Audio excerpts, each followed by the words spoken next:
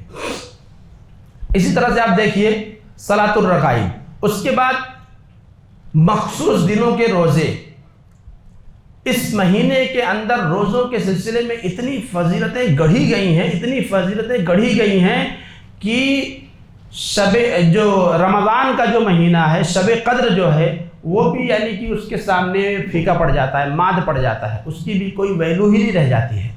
آپ سوچئے، ایک روایت گڑھی گئی، موضوع روایت ہے، گڑھی ہوئی روایت ہے کہ رجب کا مہینہ بڑا ہی عظمتوں والا مہینہ ہے، جو شخص ایک دن کا روزہ رکھے تو اللہ تبارک و تعالیٰ اس کے عوض 1000 سال کے روزوں کا ثواب اسے دیتا ہے۔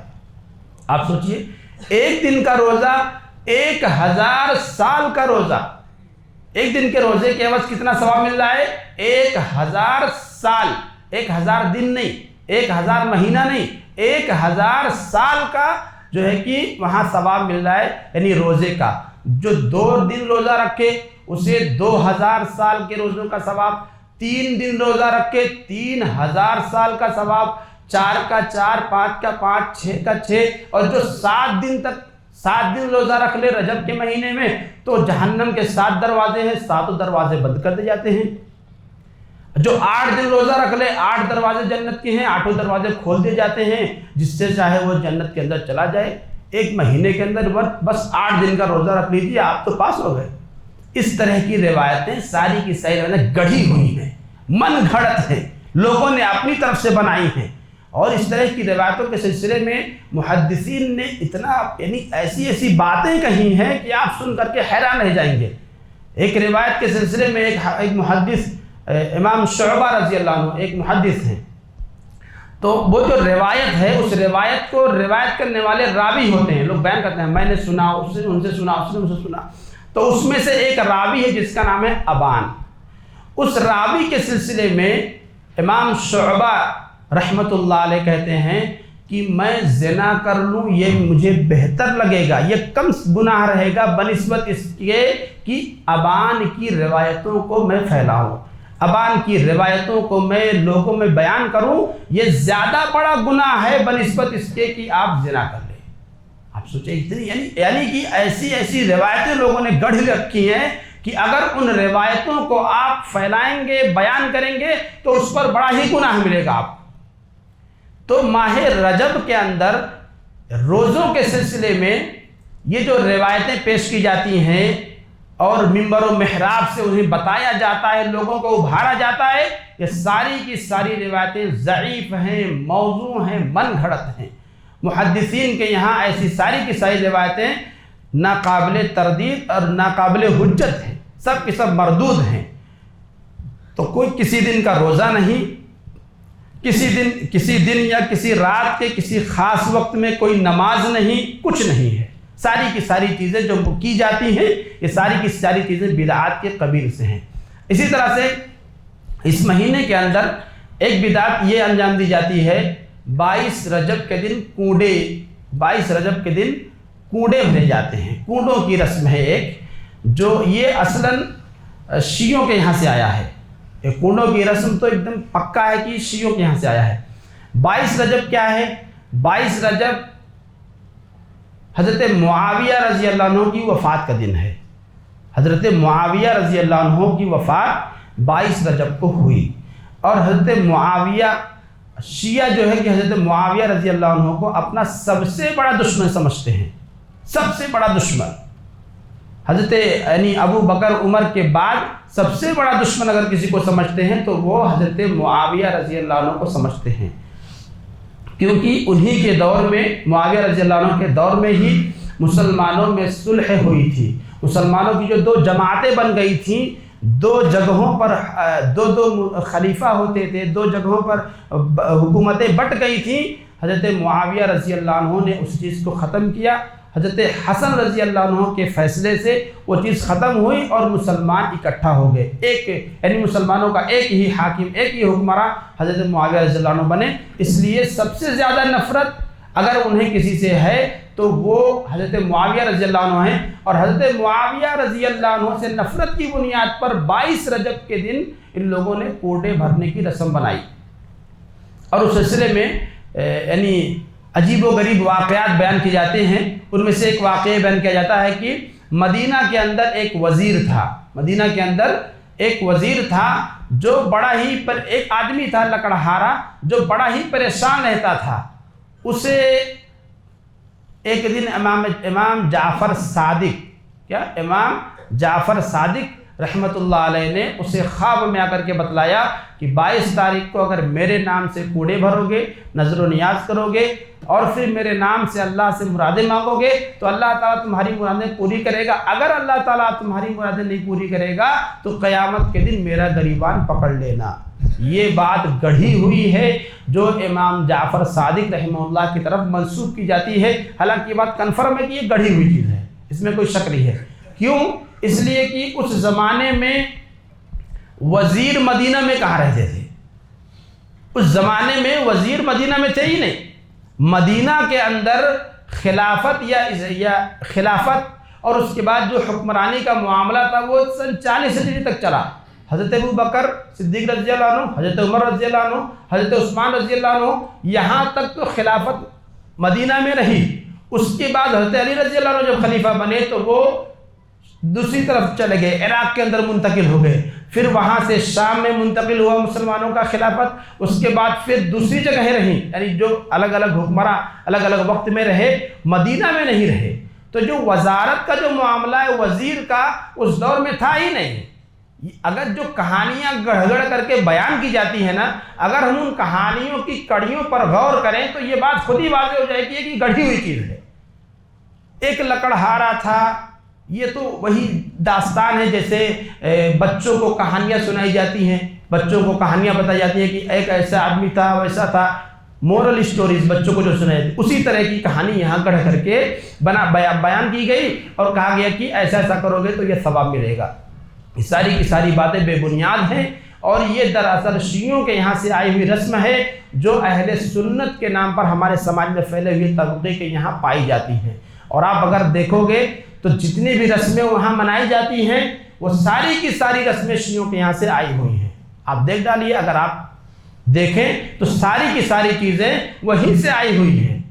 شیعوں کی کتاب پڑھیے آپ، اور ان کا پڑھیے، اہل سنت جو اپنے آپ کو کہتے ہیں ان کا پڑھیے، دونوں کا سیم ملے گا آپ کو، ایک ہی طریقہ منانے کا، تھوڑا سا فرق ہو جائے ورنہ چیز ایک ہی ہے دونوں کی چیزیں۔ اس لیے یاد رکھیں کہ یہ ساری باتیں جو مختلف مہینوں میں جو بدعات انجام دی جاتی ہیں، یہ ساری کی ساری بدعات یہ وہیں سے آئی ہوئی ہیں شیعوں کے یہاں سے۔ اہل سنت کے یہاں اس کا کوئی تصور نہیں ہے، اور جو حدیثیں اس سلسلے میں بیان کی جاتی ہیں ساری کی ساری حدیثیں موضوع، من گھڑت اور ضعیف ہیں۔ اسی طرح سے اس مہینے کے اندر ایک بدعت انجام دی جاتی ہے شب معراج کے نام پر۔ 27 رجب کو شب معراج منایا جاتا ہے۔ یعنی سب سے پہلے تو آپ دیکھیے نبی صلی اللہ علیہ وسلم کو معراج ہوئی، اس کو تو ہم مانتے ہیں، کنفرم ہے، اس میں کوئی شک ہی نہیں ہے۔ کب ہوئی اس سلسلے میں کنفرم نہیں ہے، آپ یہ بات یاد رکھیں۔ اللہ کے نبی کو معراج کا واقعہ کب پیش آیا مہینہ بھی نہیں پتہ ہے، تاریخ تو آپ چھوڑیے۔ سیرت کی کتابوں میں اس سلسلے میں 10 اقوال، 10 باتیں ملتی ہیں کہ یہ مہینہ تھا، یہ تاریخ تھی، یہ سال تھا، اس طرح سے مختلف باتیں، 10 باتیں سیرت نگاروں نے، الگ الگ لوگوں نے الگ الگ باتیں بیان کی ہیں۔ تو اس اختلاف سے ہی یہ پتہ چلتا ہے کہ اس رجب کی 27 تاریخ کو شب معراج کے لیے فکس کرنا کہ اسی رات معراج ہوئی تھی، یہ اپنے آپ میں غلط ہے۔ جب سیرت نگاروں کے یہاں خود ہی نہیں پکا ہے کہ کس رات میں اللہ کے نبی کی معراج ہوئی تھی، اس سے پہلے تو آپ یہ سمجھیں کہ سال ہی نہیں پکا ہے، سال ہی نہیں کنفرم ہے کہ کس سال میں اللہ کے نبی معراج پر گئے تھے، مہینہ بھی نہیں فکس ہے کہ کس مہینے میں اللہ کے نبی معراج پر گئے تھے۔ جب سال نہیں فکس ہے، جب مہینہ نہیں فکس ہے، تو دن کہاں سے فکس ہو گیا؟ اس لیے آپ یاد رکھیں، یہ جو شب معراج کے نام پر جشن منایا جاتا ہے، اس دن یعنی کہ جلسے کرائے جاتے ہیں اور رات میں عبادتیں کی جاتی ہیں اور پکوان پکائے جاتے ہیں، ہر جگہ الگ الگ علاقوں میں الگ الگ طریقے سے یہ رسم منائی جاتی ہے، یہ رسم بالکل شریعت کے خلاف ہے اور بدعات کے ضمن میں سے ہے۔ یہ بات یاد رکھیں۔ امام سفیان ثوری رحمہ اللہ نے بہت پہلے ہی کہا تھا کہ یہ امت جس قدر سنتوں سے جتنی زیادہ یہ بدعاتوں میں ڈوبتی جائے گی، ویسے ویسے سنتیں اٹھا لی جائیں گی، اور یہ سچائی ہے۔ ہم اور آپ دیکھ لیجئے، رجب کا مہینہ شریعت میں اس کی حقیقت کیا ہے، شریعت میں اس کی حیثیت کیا ہے، اس سے زیادہ تر لوگ واقف نہیں ہیں۔ لوگوں کو نہیں معلوم کہ شریعت کی نگاہ میں رجب کا مہینہ کیا ہے، اس کی کیا عظمت ہے، اس کے اندر کیا کرنا ہے کیا نہیں کرنا ہے، کیا مخصوص اعمال یا عبادتیں یا روزے یا نماز کچھ ہے کہ نہیں ہے، لوگوں کو نہیں معلوم۔ لیکن بدعات کی چیزیں دیکھ لیجئے، سب پتہ ہے، کون کون سے دن کیا کرنا ہے، کب کون سی رسم بنانی ہے، کب کون سا کام کرنا ہے، کتنے مقدار میں کرنا ہے، ساری باتیں یہ زیادہ سماج میں پھیلی ہوئی ہیں، لیکن سچائی کیا ہے یہ نہیں پتہ ہے۔ اب یہاں ہم سب کی ذمہ داری بنتی ہے، بحیثیت مسلمان ہونے کے ہم سب اپنی جگہوں پر ذمہ دار ہیں۔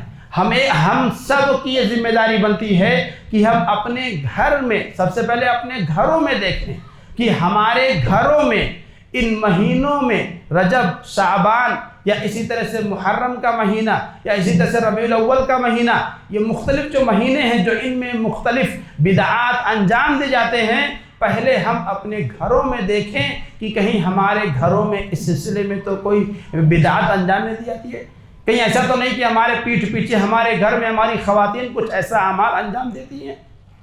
سب سے پہلے ہم اپنے گھر میں اس حوالے سے بیداری لائیں کہ مختلف مہینوں میں یہ جو مختلف تقریبات منائی جاتی ہیں، یہ سب بدعات کے قبیل سے ہیں، ان کا سنت سے کوئی لینا دینا نہیں ہے۔ اور اس کے ساتھ ساتھ ہم اپنے پاس پڑوس، اپنے دوستوں کو، اپنے ساتھیوں کو جن سے ہمارا میل جول ہے، جن سے ہماری ملاقات ہے، انہیں بھی سمجھائیں۔ دیکھیے، اللہ تعالیٰ نے دین ایک ہی نازل کیا ہے، دو دین اللہ نے نہیں نازل کیا ہے۔ میرے لیے الگ دین، تمہارے لیے الگ دین، ایسا نہیں ہے۔ دین اللہ نے ایک ہی نازل کیا ہے۔ ان الدین عند اللہ الاسلام، اللہ کے نزدیک پسندیدہ دین اسلام ہی ہے۔ جب اسلام ہی اللہ کے یہاں ہے تو پھر میرے لیے اسلام الگ ہے، تمہارا اسلام الگ ہے، یہ کیسے ہو گیا؟ تمہارے یہاں اسلام الگ ہے، ہمارے یہاں اسلام الگ ہے؟ نہیں، آپ نکلیے۔